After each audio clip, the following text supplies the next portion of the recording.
Ya, selamat pagi Bapak Ibu Saudara yang kasih Tuhan. Shalom, saya sangat senang dengan Bapak Ibu Saudara pagi ini bisa berjumpa ya. Hampir sekitar 2 tahun lebih saya tidak berjumpa tatap muka secara langsung, kalaupun memang ketemu sesekali gitu ya. Tidak setiap waktu, tidak setiap saat. Dan kesempatan pagi ini izinkan saya juga mengucapkan terima kasih kepada hamba Tuhan di tempat ini, Bapak Pendeta Suhartoyo, dan juga presbiter di tempat ini, dan pengurus komisi-komisi serta jemaat GKT Ampenan. Terima kasih kesempatan yang diberikan kepada saya untuk menyampaikan firman Tuhan pada pagi ini di ibadah yang pertama. Berharap dalam beberapa menit ke depan kita sama-sama boleh belajar dan juga sekaligus banyak mendapatkan insight-insight baru ketika nanti Bapak Ibu Saudara pulang dari rumah Tuhan ini, dari gereja ini, bisa mendapatkan insight baru gitu ya. Apa yang bisa saya lakukan untuk gereja, untuk pertumbuhan gereja di GKT Ampenan ini. Bapak Ibu Saudara yang kasih Tuhan, tema yang diberikan kepada saya di minggu ini yaitu memuridkan dengan mudah. Nah, Bapak Ibu, saya yakin dan sejak saya studi di STT Aletheia sejak tahun 2012 sampai 2017, dan setelah pulang dari STT Aletheia kembali ke Lombok, saya juga mendapati atau mendengar bahwa gereja GKT Ampenan secara khusus punya satu program begitu ya. Dan itu terus sampai hari ini saya yakin dan saya juga dengar bahwa terus dilakukan, yaitu pemuridan. Nah, Bapak Saudara kasih Tuhan, kita bersyukur gitu ya kalau gereja memiliki program, khususnya GKT Ampenan ya, memiliki program yang secara intensional itu terus fokus ke dalam pemuridan gitu ya. Itu berarti gereja, artinya GKT Ampenan, menyadari pentingnya pemuridan gitu ya, pentingnya mempersiapkan kader atau mempersiapkan murid-murid Kristus supaya tidak hanya sekedar mereka tahu tentang siapa yang mereka yakini, siapa yang mereka percaya, tapi mereka mengalami hidup bersama dengan Tuhan. Dan ini menjadi satu kerinduan bersama ketika Bapak Ibu Saudara sebagian mungkin di tempat ini sudah mengikuti gitu ya kelompok sel atau istilahnya pemuridan di komsel-komsel yang ada begitu ya di tengah-tengah jemaat ini. Biar itu menjadi satu kerinduan bahwa biarlah itu menjadi kedepannya pemuridan itu bukan hanya sekedar program Bapak Ibu, tetapi rindukanlah itu menjadi sebuah gaya hidup kita gitu, gaya hidup kita sebagai orang Kristen di tengah-tengah Pulau Lombok ini. Tadi ketika saya sebelum masuk dalam gedung ini, Bapak Pendeta Suhartoyo meminta kita berdoa untuk pulau ini terus menerus gitu ya. Karena kita tahu bahwa istilah kota atau pulau seribu masjid itu masih terus terngiang dan terdengar oleh kita. Rindukanlah bahwa melalui pemuridan yang dilakukan hari ini di tengah-tengah jemaat GKT, kita bisa hadir di tengah-tengah pulau ini memberikan pengaruh yang besar supaya Lombok ini juga boleh mengalami kasih Kristus. Amin. Baik, pelan sekali Bapak Ibu. Tapi tidak apa-apa ya Bapak Ibu. Ya, kita dalam khotbah hari ini saya tidak akan tertuju kepada satu teks Alkitab saja, tapi kita akan berpindah-pindah. Kita akan belajar dari beberapa kitab terkait dengan pemuridan, karena temanya memuridkan dengan mudah. Nah, Bapak Ibu Saudara yang kasih Tuhan, sebelum jauh kepada apa sih, apakah memang mudah ya Lose gitu ya, sebelum jauh ke sana saya ingin tanya kepada Bapak Ibu Saudara, karena ini banyak jumlahnya, jadi mungkin saya cuma bertanya dari tempat ini ya. Bapak Ibu Saudara tahu nggak tentang pemuridan? Ada yang tahu? Kalau ada tahu boleh angkat tangan. Ada yang tahu tentang pemuridan nggak? Oh, mungkin diantara kita malu mangkat tangan kali ya. Tidak apa-apa Bapak Ibu. Nah teman-teman, saudara yang kasih Tuhan, kalau tidak tahu kira-kira, ini juga pertanyaan kepada saya karena saya juga selain pelayanan di Yayasan Perkantas sebagai staf siswa gitu ya, pelayanan Perkantas adalah pelayanan yang memfokuskan diri kepada pemuridan kepada kelompok siswa, mahasiswa dan alumni. Nah, saudara yang kasih Tuhan, saya selain melayani di situ, saya juga dipercayakan oleh Pembimas untuk melayani di satu sekolah di SMA Negeri 5, itu di belakang Bank Indonesia atau di sebelahnya Islamic Center. Nah, beberapa minggu lalu ketika siswa baru masuk, saya bertanya kepada adik-adik siswa kelas 1 atau kelas 10 terkait dengan keselamatan ya gitu. Saya belum tanya tentang apakah kamu selamat atau tidak, tetapi hal yang sederhana saya tanya kepada mereka. Adik-adik, kalian mengapa menjadi orang Kristen? Atau apa yang spesial yang kalian sudah, katakanlah usia kalian sudah 15 tahun misalkan di kelas 1 SMA, apakah yang menarik dari Kristen itu? Nah, saya kasih mereka, karena waktunya sangat sempit, lalu saya katakan ini tugas ya gitu. Lalu kemudian seminggu kemudian mereka mengirimkan gitu ya tugas itu melalui email. Bapak Ibu Saudara, yang membuat saya kaget adalah jawaban dari 9 orang siswa, 9 orang ya, 99% itu mengatakan bahwa kenapa kamu Kristen? Karena saya sejak lahir itu menjadi Kristen. Sejak lahir, sejak saya keluar dari kandung ibu saya gitu ya, KTP saya adalah Kristen. Gitu. Sampai hari ini pun saya Kristen. Nah, Bapak Ibu Saudara yang kasih Tuhan, ketika saya baca dari 9 orang itu, hampir semua sepakat bahwa saya menjadi Kristen itu karena memang sejak lahir.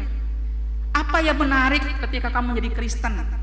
Ya, karena saya sejak lahir, maka ya yang menarik itu banyak hal gitu ya. Misalkan ya, kayak misalkan dia bilang bahwa di Kristen itu ada serunya gitu ya, ada macam-macam jawabannya. Nah, dari jawaban itu saya menyimpulkan bahwa bisa jadi dari 9 orang ini mewakili generasi hari ini. Ketika pertanyaan yang sama ditujukan kepada mereka, jawabannya bisa sama. Kenapa kamu Kristen? Kenapa? Apa yang menarik dari kekristenan itu? Bisa jadi jawaban anak-anak kita hari ini adalah karena saya sejak lahir dilahirkan sebagai Kristen. Nah, saudara yang kasih Tuhan, apakah itu salah atau benar? Kita save dulu gitu ya. Pertanyaan kedua, bagian yang mungkin saya juga bisa tanya kepada Bapak Ibu Saudara, terkait dengan pemuridan. Pertanyaannya adalah, apa sih bedanya Kristen dengan murid? Atau boleh sederhananya mungkin kita boleh lihat dulu gambaran berikutnya, silahkan. Ya, ini gambaran gereja Bapak Ibu Saudara ya. Gereja GKT, sudah berapa tahun ya Pak Pendeta? 50? Wow, 50 tahun ya, gak terasa. Kalau sampai hari ini Bapak Ibu Saudara ikut dalam perjalanan gereja GKT selama 50 tahun, itu membuktikan bahwa Bapak Ibu adalah saksi-saksi iman dalam pertumbuhan jemaat di tengah-tengah jemaat GKT Ampenan ini. Nah, Bapak Ibu Saudara kasih Tuhan, ketika Bapak Ibu melihat gereja ini gitu ya, kita tidak hanya melihat kemegahan gerejanya, bangunan gerejanya, fasilitas gerejanya, tetapi kita boleh melihat ada orang-orang yang datang dan pergi, ada orang-orang yang diam dan terus bekerja, terus melayani di tengah-tengah jemaat ini sampai 50 tahun perjalanan GKT Ampenan. Kami pertanyaannya kembali di awal gitu ya. Ketika Bapak Ibu ada di tengah-tengah gereja ini, apakah setiap kita tahu mengapa kita ini menjadi Kristen? Mengapa, apa istimewanya Bapak Ibu dan saya menjadi Kristen? What is the meaning of being a Christian? Apa sih istimewa kita menjadi Kristen? Oke, kita coba lanjut ya. Ini salah satu backgroundnya. Nah, Bapak Ibu Saudara kasih Tuhan, statement ini cukup menarik bagi saya, begitu ya. Christianity isn't just religion. Kristen itu sebenarnya bukan agama, Bapak Ibu. Sekali lagi ya, Kristen itu sebenarnya bukan agama. Tetapi kekristenan itu apa? Dalam bagian dikatakan Christianity is a relationship. Kekristenan itu adalah sebuah relasi yang dibangun antara umat dengan Tuhan. Jadi Bapak Ibu Saudara, statement ini menyadarkan kita hari ini. Kalaupun dalam KTP sampai hari ini kita beragama Kristen, yaitu sebagai identitas kita sebagai warga negara di tengah-tengah Indonesia ini. Tetapi sebenarnya kekristenan itu bukan bicara tentang agama, bukan bicara tentang religion, tetapi bicara tentang relasi, relationship, relasi with God, relasi dengan Tuhan. Itulah keistimewaan kekristenan dibandingkan dengan keyakinan-keyakinan yang lain. Relasi adalah sebuah hubungan yang dibangun antara umat dengan Allah. Nah, itulah Kristen sebenarnya. Jadi Bapak Ibu, kita hari ini bisa belajar satu hal ya. Ketika pulang di tempat ini, kita menyadari bahwa ya, saya memang beragama Kristen. Tetapi kalau saya ditanya apakah kamu Kristen? Iya. Karena apa? Karena saya punya relasi. Keunikannya apa kekristenan? Karena saya punya relasi pribadi dengan Tuhan yang saya imani, dengan Kristus yang saya imani.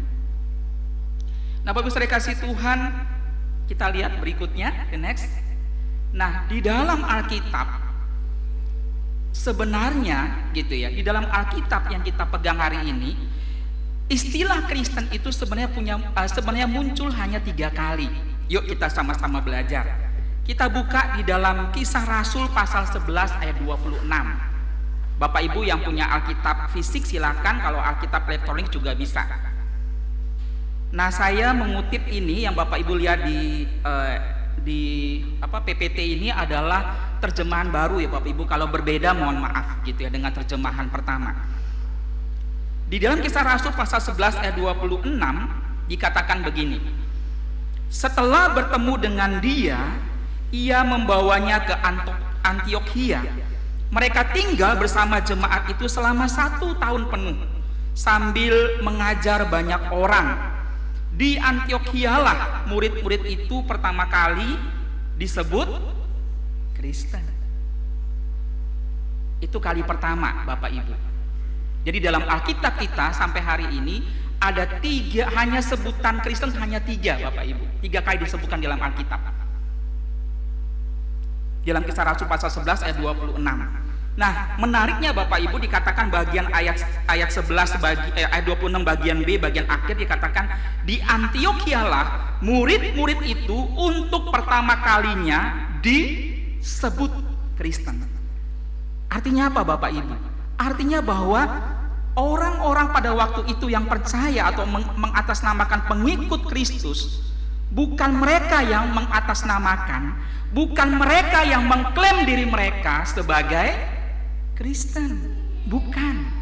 Tetapi lingkungan sekitar mereka yang menyebutkan mereka sebagai Kristen.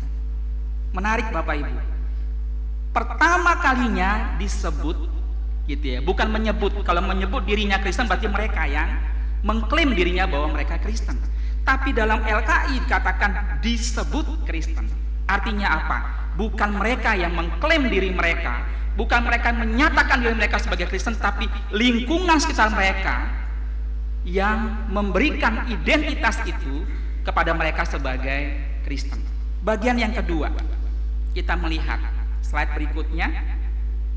Dalam Kisah Para Rasul pasal 26 ayat 28. Kita bisa lihat Kisah Rasul pasal 26 ayat 28.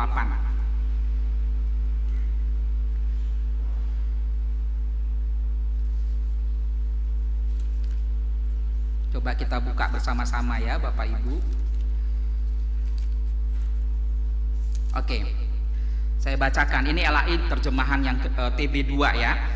Jawab Agriba, ini istilahnya pembelaan Rasul Paulus gitu ya.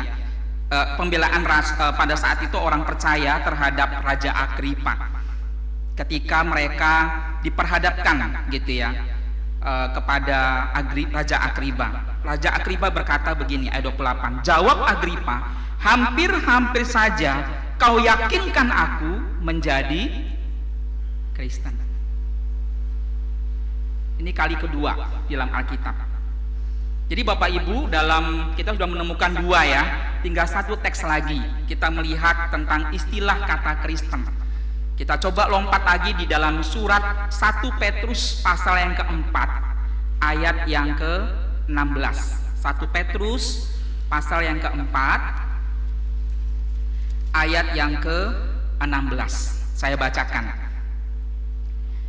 Namun jika ia menderita sebagai orang Kristen, jangan ia menderita, janganlah ia malu, melainkan hendaklah ia memuliakan Allah dalam nama Kristus itu. Namun jika ia menderita sebagai orang Kristen. Jadi Bapak Ibu Saudara, bagian yang kedua kita pelajari hari ini adalah istilah Kristen itu sebenarnya di dalam Alkitab, dalam kitab suci kita hanya disebutkan sebutkan 3 kali saja kata Kristen.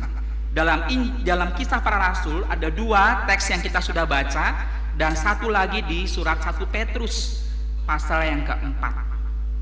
Nah Bapak Ibu, berarti pertanyaan begini, kalau di dalam Alkitab hanya dituliskan 3 istilah Kristen, maka pertanyaan buat saudara dan saya hari ini, sebelumnya berarti mereka disebut apa dong?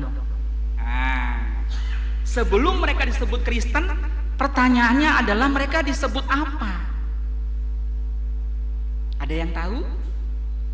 Gak ada yang tahu loh, nggak apa-apa. Kita sama-sama belajar ya, saya pun juga belajar. Selain gitu ya, jadi di dalam Alkitab kita hanya menemukan 3. Tetapi sebenarnya sebelum mereka disebut sebagai Kristen, Bapak Ibu, mereka sebenarnya disebut sebagai murid. Gitu. Coba slide berikutnya. Ya. Jadi kalau kita membaca, mari kita coba melihat ya di dalam Alkitab kita, gitu ya. Kita akan melihat beberapa teks terkait dengan kata murid. Di dalam, coba Bapak Ibu buka. Saya tidak akan mengutip beberapa teks, tetapi kita melihat di dalam Alkitab kata murid itu muncul beberapa kali. Secara statistik, kata murid itu atau matetes di dalam bagian itu, dalam bahasa Inggrisnya disciple, dalam bahasa Yunani matetes. Secara statistik itu disebut dalam beberapa kali, itu ya. Kalau dalam Injil Matius, kata murid itu ada 73 kali disebutkan. Lalu Injil Markus itu ada 46 kali kata murid itu disebutkan. 37 kali Injil Lukas menyebutkan kata murid. Lalu 78 kali Injil Yohanes menyebutkan juga kata murid. Dan yang terakhir Kisah Para Rasul menyebutkan ada 28 kali kata murid. Nah, ini bagian yang ketiga kita belajar hari ini. Jadi Bapak Ibu, kalau kita membandingkan secara statistik gitu ya, mana yang lebih banyak? Kata Kristen atau kata murid? Kata murid. Artinya apa Bapak Ibu? Bagian yang ketiga kita belajar bahwa istilah di awal di dalam Perjanjian Baru, sebenarnya istilah itu disebutkan lebih banyak atau lebih dominan diberikan sebagai istilah murid, bukan Kristen.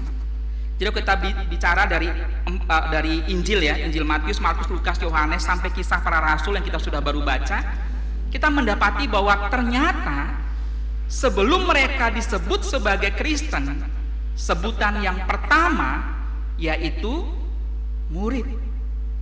Jadi Bapak Ibu, hari ini kita belajar bahwa murid itu bukan istilah yang langka.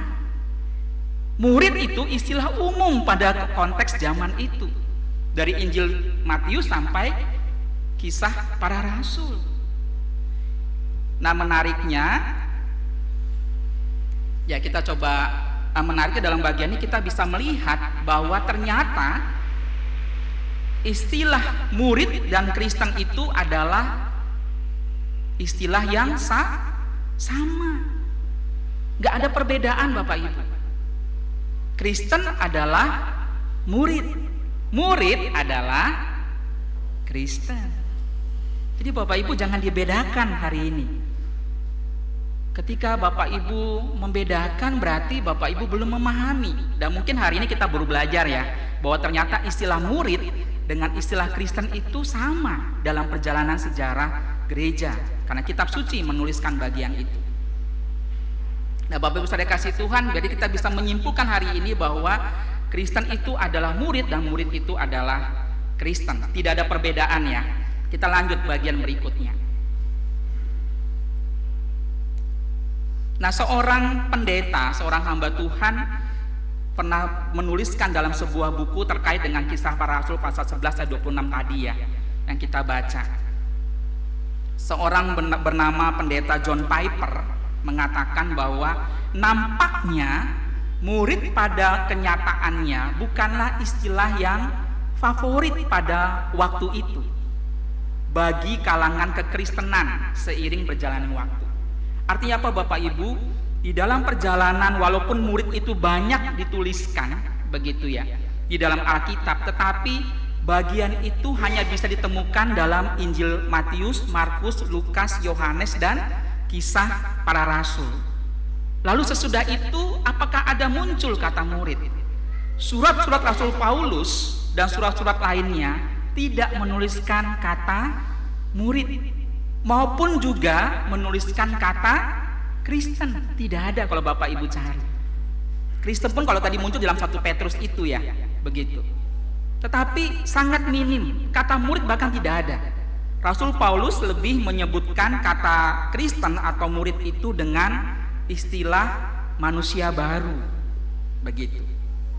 Jadi seorang pendeta mengatakan, John Piper mengatakan bahwa nampaknya murid pada saat itu bukanlah istilah yang walaupun dia istilah umum, tetapi itu bukan sesuatu yang menjadi favorit pada waktu itu. Sehingga kalau kita melihat dari tadi ya, kita melihat bahwa istilah Kristen maupun khususnya istilah Kristen pada waktu itu seringkali orang ketika menyebut diri Kristen itu seringkali merasa dirinya dibully gitu ya.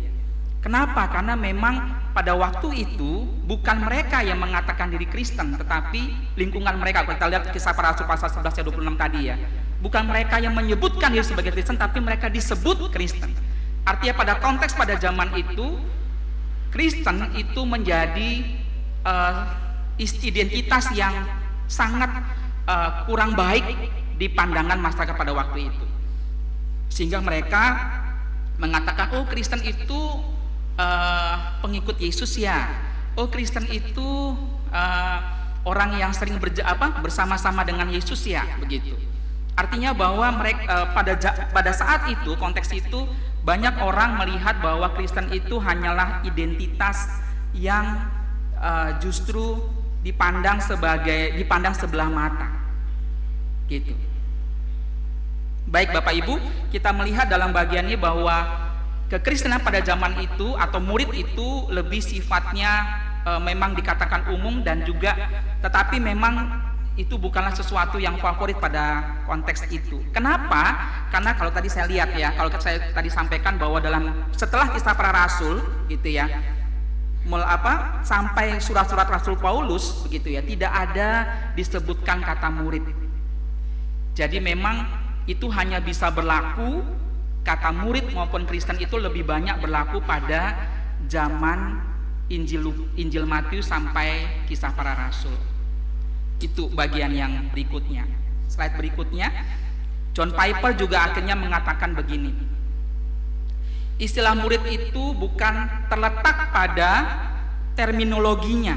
Artinya bahwa maksud John Piper mengatakan begini, Kristen itu atau murid itu bukan hanya dengan istilah saja. Mau istilah murid, mau istilah Kristen, mau istilah orang percaya, mau istilah manusia baru, mau istilah jemaat dan sebagainya, itu bukan sesuatu yang penting menurut John Piper. Tapi yang penting adalah bagaimana Kristen atau orang atau murid itu benar-benar mau mengalami, atau istilahnya orang Kristen atau murid itu mau belajar, mau merasakan, bahkan mau berpikir, dan sampai pada endingnya adalah mau melakukan apa yang diajarkan oleh Tuhan Yesus. Itulah karakteristik murid sebenarnya. Karakteristik orang Kristen adalah orang yang mau belajar, orang yang mau mendengar, orang yang mau belajar, orang yang mau merasakan, bahkan sampai orang yang mau melakukan firman Tuhan, orang yang mau melakukan apa yang diajarkan oleh Tuhan Yesus. Itu yang dikatakan John Piper. Saya setuju dengan bagian ini karena kita orang-orang yang hadir hari ini bukanlah orang-orang yang hanya mau dengar, tidak hanya belajar Alkitab, walaupun itu penting, sangat penting Bapak Ibu. Tetapi orang-orang yang tidak hanya sekedar berpikir, belajar, mendengar, tapi orang-orang yang mau melakukan firman Tuhan, mau melakukan apa yang diajarkan oleh firman Tuhan. Tidak hanya perasaan, tidak hanya pikirannya di khotbah, tapi hatinya jauh daripada Tuhan. Bapak Ibu, ini tantangan buat kita juga hari ini. Kalau kita melihat generasi hari ini, kalau kita melihat di dalam ibadah jam 7 pagi ini, ada berapa anak-anak muda yang hadir dalam ibadah raya, dalam ibadah pagi ini? Sangat minim. Bapak Ibu, ketika saya melayani di dalam masa praktek gitu ya, saya sempat menyampaikan kepada persekutuan remaja dan pemuda, seandainya dalam masa-masa atau dalam perjalanan sejarah gereja di Injil Matius dan segala macam sampai Kisah Para Rasul, kita melihat bahwa gereja itu tidak ada dibagi dalam komisi remaja, komisi pemuda, sekolah minggu, enggak. Tetapi mereka masih dalam satu kelompok. Tujuannya apa? Supaya firman Tuhan disampaikan itu langsung berfokus kepada setiap kita yang mendengar. Tetapi sering berjalannya waktu, kita menyadari bahwa karena kebutuhan yang berbeda, maka ada komisi-komisi yang dibentuk. Tetapi saya selalu mengajak kepada remaja pemuda, sebelum kamu masuk dalam ruang-ruang pertemuan ibadah remaja, pemuda dan sebagainya, maka hendaklah kamu masuk dalam ibadah umum. Kenapa? Memang dari situlah firman Tuhan itu disampaikan dan lalu diteruskan kepada komisi-komisi. Jadi ke Bapak Ibu kalau punya anak-anak misalkan, Pak saya tidak ikut gereja ibadah umum ya, saya langsung ibadah remaja saja. Saya pikir perlu dikoreksi Bapak Ibu. Kenapa? Karena gereja pada awal itu dihadirkan tidak ada komisi-komisi, tetapi hadir secara umum. Setiap orang dari sekolah minggu sampai orang tua hadir bersama-sama mendengar firman Tuhan. Setelah itu baru mereka bersaksi. Nah, kenapa ada komisi-komisi? Tadi saya katakan ada kebutuhan, tetapi bukan berarti meniadakan keikutsertaan anak-anak kita di dalam ibadah umum. Ketika mereka sudah dengar itu, mereka jadi saksi di dalam komisi-komisi yang ada. Nah, itu sebenarnya kalau kita melihat gitu ya dalam perjalanan ataupun dalam kondisi di tengah-tengah kita ya sebagai jemaat. Kita lanjut slide berikutnya. Jadi kita bisa melihat ya dalam bagian ini bahwa bagaimana tadi ya saya katakan bahwa istilah murid dan Kristen itu sama, tidak ada yang berbeda. Kita harus kita harus clear dalam bagian ini gitu ya. Bagian yang kedua tadi kita juga melihat bahwa istilah murid itu memang jauh lebih banyak dibandingkan Kristen, tetapi pada perjalanan gereja setelah itu istilah murid itu hampir tidak ada, diganti gitu ya, tergantikan dengan istilah manusia baru dan sebagainya, jemaat dan sebagainya.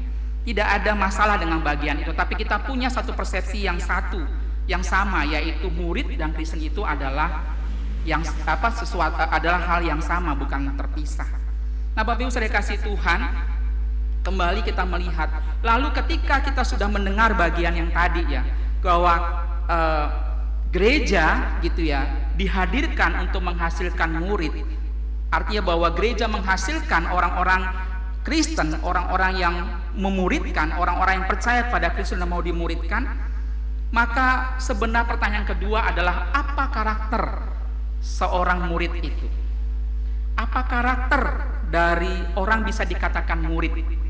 Nah, Bapak Ibu Saudara kasih Tuhan, di dalam buku yang terbitan kami gitu dari Perkantas, ini ada buku yang menarik. Bapak Ibu mungkin nanti bisa membelinya di literatur Perkantas ya, di kami ada gitu ya di Mataram. Nah, buku ini menarik karena bukan hanya sekedar gambar yang banyak, tetapi di balik gambar ini, di balik tulisan Let's Go ini, itu terkandung itulah karakter seorang murid Kristus yang sebenarnya. Let's go gitu ya. Kita melihat dalam bagian ini kata L gitu ya. Listening. Apa kata listening artinya? Mendengar, mendengarkan, dengarkan. Nah, Bapak Ibu Saudara kasih Tuhan, dalam perjalanan Yesus dengan para muridnya, ada yang menarik kita melihat di dalam Matius pasal 23 ayat 1 sampai 3. Kalau Bapak Ibu bisa melihat kembali. Matius 23 ayat 1 sampai 3.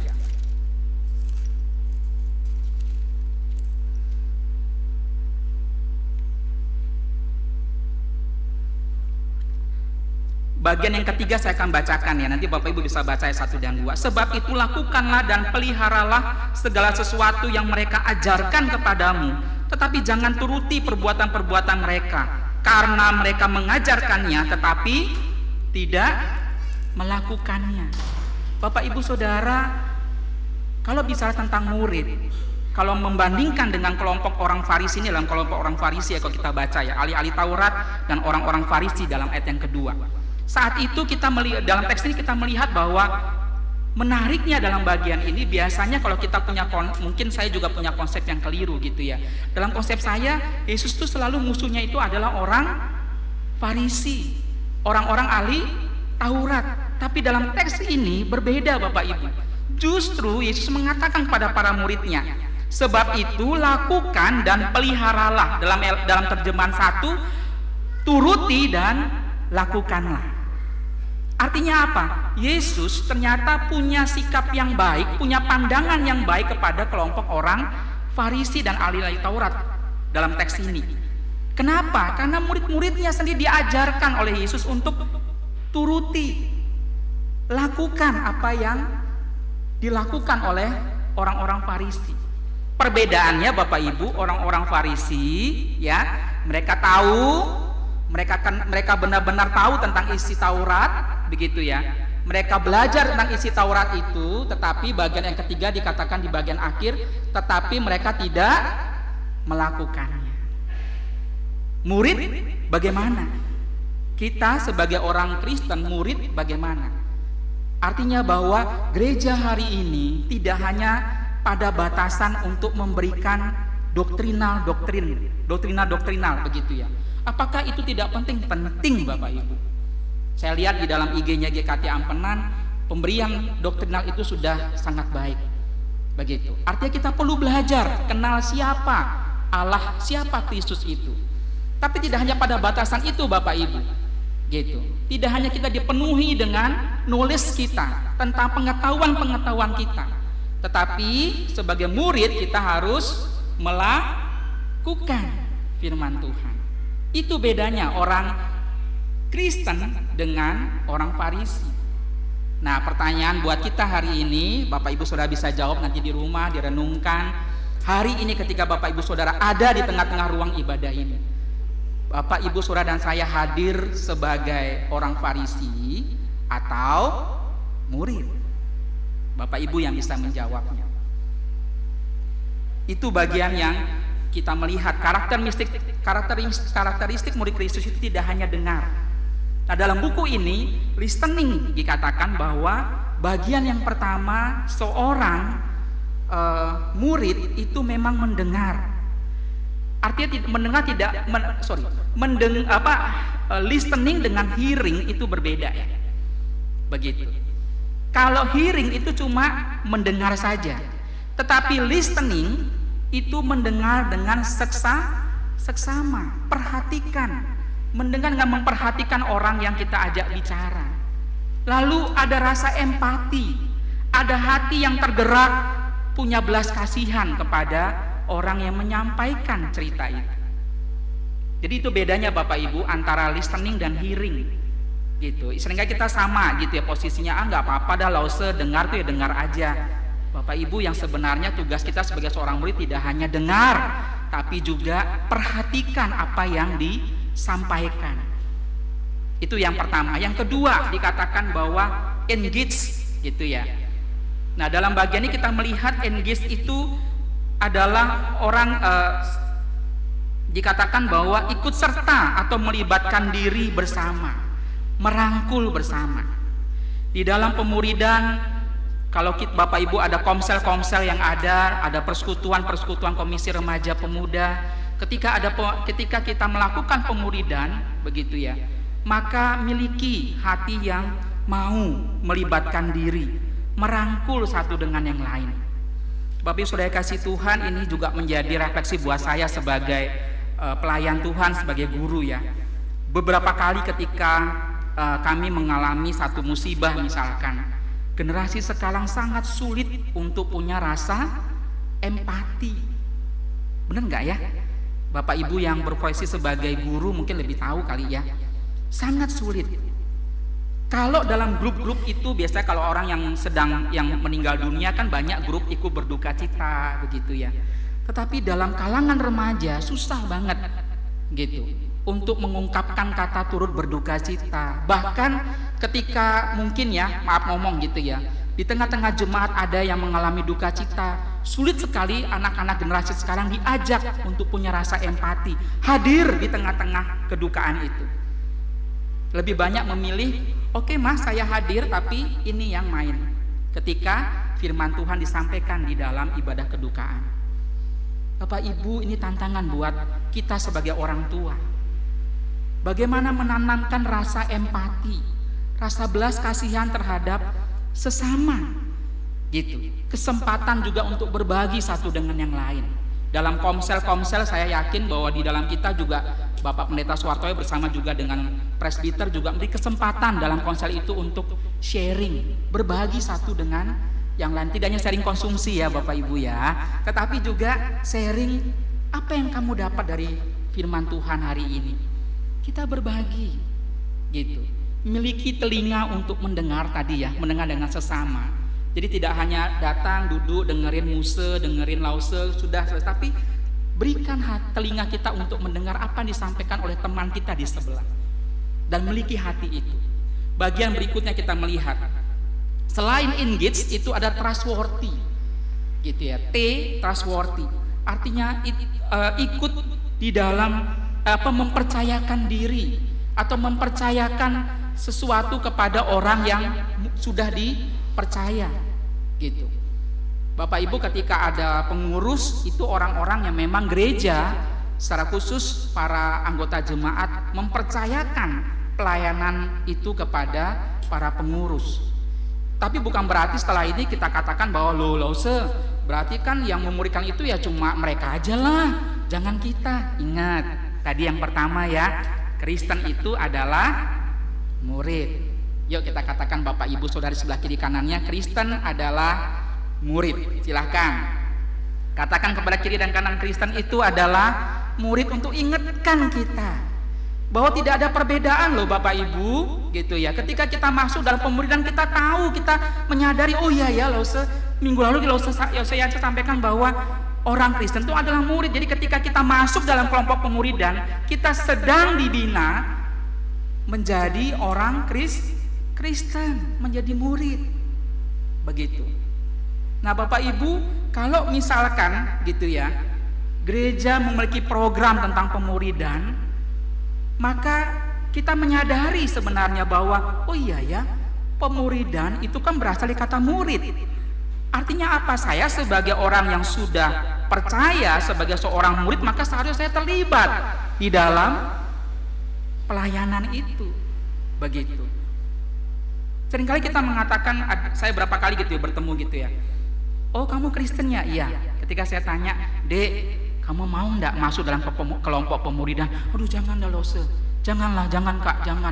Oh banyak kesibukan saya Kak, les segala macam banyak begitu, olimpiade dan segala macam banyak gitu. Jangan-jangan kita salah meminjam kata itu. Sebagai seorang Kristen kita juga adalah murid. Artinya apa? Bapak Ibu Saudara diundang oleh Tuhan melalui gerejanya hari ini untuk terlibat di dalam pemuridan, karena kita sadar bahwa kita orang-orang Kristen, kita murid-murid Kristus yang perlu belajar, yang perlu diajar gitu, yang perlu memiliki perasaan satu dengan yang lain, yang perlu punya rasa empati satu dengan yang lain, dan baru kita melakukannya bersama-sama.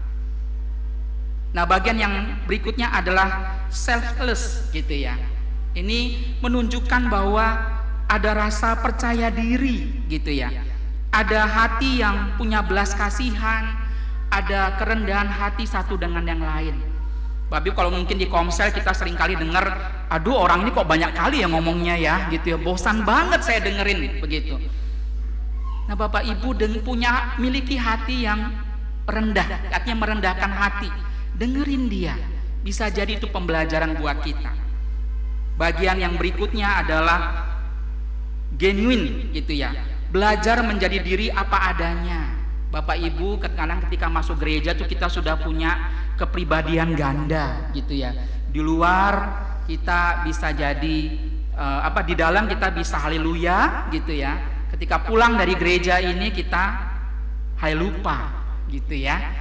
Nah Bapak Ibu, tugas kita hari ini bahwa bagaimana kita belajar untuk tampil apa adanya. Ketika Bapak Ibu menjadi orang yang memang cepat sekali emosi, ya belajar untuk tidak marah-marah, tetapi belajar menahannya gitu. Dan yang bagian terakhir adalah obedience. Ini bagian yang penting sebagai karakter murid Kristus, yaitu belajar taat. Mau dibalik, huruf ini tetap sama, taat gitu. Artinya apa? Hari ini kita belajar bahwa karakter murid Kristus itu tidak hanya sekedar oke, saya Kristen datang ibadah ke gereja setiap minggu atau setiap hari apa, tetapi kita dihadirkan hari ini, kita belajar bahwa pentingnya kita menghadirkan diri kita tidak hanya pada batasan mendengar, tidak hanya pada batasan berpikir, tapi juga sampai kepada melakukannya. Nah, bagian akhir dari khotbah hari ini, kita slide berikutnya.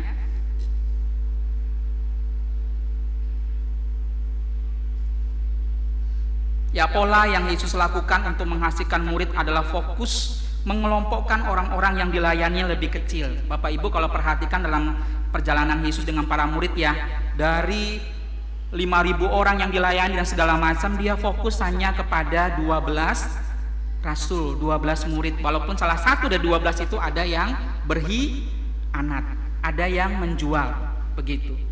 Jadi kalau kita lihat pola pelayanan Yesus, kalau kita baca di Alkitab ya, dari 3 orang yang dikhususkan gitu ya, lalu kemudian ada 12, kemudian ada 70 murid, kemudian sampai nanti 120 murid. Dan gereja hari ini hadir karena pekerjaan mereka di sepanjang perjalanan sejarah gereja. Kita bersyukur kalau hari ini kita masih terus menjadi murid. Artinya bahwa perjalanan pemberitaan Injil dan sebagainya yang dilakukan oleh para rasul pada waktu itu tidak sia-sia. Hari ini kita boleh hadir di gereja untuk melanjutkan misi itu, memuridkan orang-orang yang ada di sekitar kita. Nah, pertanyaan terakhir kembali ke tema gitu ya. Jadi apakah itu mudah, Bapak Ibu? Apakah memuridkan itu mudah? Bapak Ibu kalau jawab hari ini pasti kalau dari pernyataan Lause dari awal ya, rasanya nggak mudah Lause gitu. Aduh, saya ini masih egois, saya masih sering berantem dengan anak saya masih berantem dengan suami atau istri saya gitu. Aduh, saya ini masih sering gosip-gosip dengan tetangga-tetangga saya begitu. Bapak Ibu, kalau kita kembali dalam tema kita, memuridkan itu mudah. Mudah itu bukan berarti sesuatu yang instan. Begitu. Maka kita perlu melihat menjadi refleksi buat kita hari ini. Slide berikutnya. Kita kembali boleh melihat di bagian awal tadi ya, bahwa kita menyadari bahwa murid dan Kristen itu sama, tidak ada perbedaan. Itu identitas yang diberikan oleh Tuhan gitu ya kepada kita sebagai orang percaya. Maka pertanyaan yang kita bisa renungkan hari ini untuk kita bawa pulang adalah, sudahkah saudara dan saya menjadi murid? Sudahkah saudara dan saya benar-benar menjadi atau benar-benar Kristen hari ini? Sekali lagi ya, Kristen itu adalah murid. Kristen atau murid itu adalah orang yang percaya kepada Yesus satu-satu juru selamat, orang yang mau memberi diri kepada Kristus, dan orang yang mau melakukan apa yang Tuhan Yesus ajarkan. Itu Kristen, itu murid. Di bagian tadi yang kita sudah baca gitu ya, bagian yang kedua refleksi buat kita hari ini, kerinduan Tuhan Yesus dalam Matius 28 ayat 19 sampai 20. Jadikanlah semua bangsa murid-muridku, dan ajarlah mereka melakukan segala sesuatu yang telah kuperintahkan kepadamu. Nah Bapak Ibu, ini menarik begitu. Ajarlah mereka melakukan, bukan ajarlah mereka untuk penuhi otak dengan teologi-teologi. Ajarlah umat untuk penuhi dengan semua renungan khotbah, bukan. Ajarlah mereka melakukan segala sesuatu. Tidak hanya pada tahap mengajar saja selesai, tetapi juga sampai kepada melakukan segala sesuatu yang telah kuperintahkan kepadamu. Ada janji Tuhan yang menyertai dalam ayat yang ke-20. Aku menyertai kamu senantiasa sampai kepada akhir zaman. Itu janji Tuhan. Jadi kalau kita hari ini bertanya, nggak mudah, ingat begitu, bahwa memang untuk mencapai atau untuk memuridkan orang itu tidak mudah. Tetapi kita punya siapa? Tuhan Yesus. Dialah yang menyertai kita. Jadi kerinduan saya dan kerinduan kami adalah Bapak Ibu Saudara terlibat di dalam pemuridan yang dilakukan. Begitu. Jangan katakan, aduh saya tidak punya waktu, Muse, saya sibuk dengan usaha saya sibuk dengan rumah tangga saya. Semua tidak bisa, lama-lama binasa kita. Gitu ya. Bapak Ibu hati-hati, bahwa tugas kita, kerinduan Allah juga adalah supaya gerejanya itu terus memuridkan, supaya dengan pemuridan itu menghasilkan orang-orang yang bertumbuh. Nah maka pertanyaan akhir adalah, kalau Muse terus menyampaikan bahwa pemuridan itu adalah mengkelompokkan jemaat dalam kelompok-kelompok yang lebih kecil seperti Tuhan Yesus tadi lakukan, lalu untuk apa ibadah raya? Penting nggak ibadah raya itu? Penting, begitu. Harus dilakukan terus ibadah umum itu. Dalam ibadah umum itulah setiap kita yang sudah mendengar, kita memberi diri untuk saling melengkapi satu dengan yang lain di dalam pemuridan. Jadi Bapak Ibu, pemuridan itu bukan tugas Muse, bukan tugas presbiter saja, bukan tugas lause saja loh Bapak Ibu. Karena istilah murid itu adalah Kristen. Jadi kalau kita mengatasnamakan Kristen, saya adalah Kristen, maka saya siap dimuridkan. Setelah dimuridkan, maka saya siap untuk memuridkan. Siap Bapak Ibu? Wih, jawabannya masih ambigu nih ya. Tapi biarlah itu menolong setiap kita hari ini, bahwa memuridkan itu mudah bukan berarti bahwa itu hanya sekedar instan ya, tetapi itu sebuah proses. Ingat bahwa Tuhan yang akan menolong kita melalui gerejanya. Kalau saya tidak punya perlengkapan, saya tidak punya teolog yang baik, saya tidak punya pemahaman Alkitab yang baik, maka belajarlah di Komsel itu, belajar dalam kelompok-kelompok itu. Nah dalam kelompok remaja dan pemuda saya juga berpesan gitu ya, penting untuk punya pemuridan juga, kelompok-kelompok pemuridan di komisi-komisi itu. Karena apa Bapak Ibu, 5-10 tahun ke depan, maaf ya Bapak Ibu Saudara yang usianya sudah 60 tahun ke atas, itu akan selesai dalam masa hidupnya, dalam masa pelayanannya. Makanya menggantikan adalah generasi sekarang gitu. Kalau generasi sekarang tidak punya tadi ya, let's go itu ya, tidak punya hasrat, tidak punya hati belas kasihan, tidak punya perlengkapan rohani, bayangkan gereja ke depan Apakah maaf gitu ya, misalkan Lause Vina dan Lause Danu misalkan, apakah 10-20 tahun masih terus berdiri di ini gitu ya, di depan untuk memimpin jemaat? Tentu kan kita kerinduan kita generasi yang ada di remaja sana, yang pemuda misalkan, itu akan menggantikan ke depan. Dan itulah yang Yesus rindukan, supaya itu menghasilkanmu murid. Tidak hanya sekedar orang-orang Farisi, tidak hanya orang yang punya konsep Farisi saja, tetapi bagaimana punya hati seorang murid. Biar firman Tuhan pada pagi ini menolong setiap kita. Keluar dari ibadah ini, silahkan bertanya dalam diri kita, apakah Bapak Ibu Saudara sudah benar-benar murid atau Kristen? Gitu. Jika benar, maka berikanlah diri, berikanlah waktu Bapak Ibu untuk terlibat di dalam pemuridan yang ada di gereja.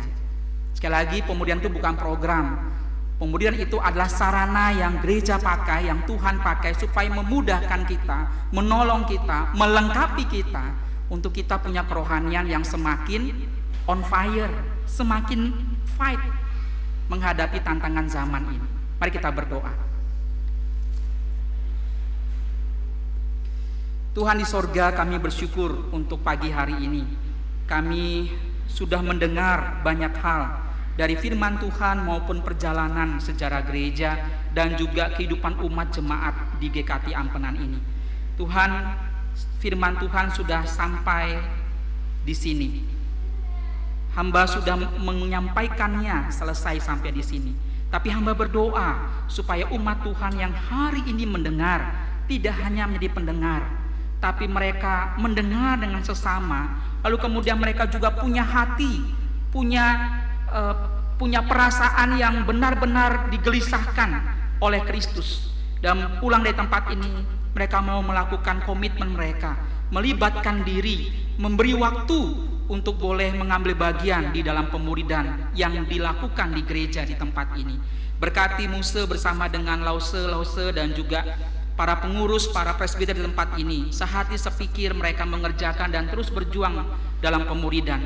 Bagi kami sebagai jemaat, tolong ya Tuhan, supaya kami juga ikut memberi diri. Anak-anak yang kami punya hari ini, tolong ya Tuhan, supaya kami sebagai orang tua juga melatih mereka memiliki hati seorang murid. Terima kasih ya Tuhan untuk firman Tuhan pagi ini. Berkati kami, lengkapi dan materaikan kami, supaya kami pulang dari tempat ini, kami menjadi murid-murid Kristus yang terus menghadirkan Injil, menghadirkan Kristus dalam perilaku dan kehidupan kami selanjutnya. Terpujilah Engkau ya Allah, dalam dan demi nama Tuhan kami Yesus Kristus, Sang Firman yang hidup, kami bersyukur dan berdoa. Amin.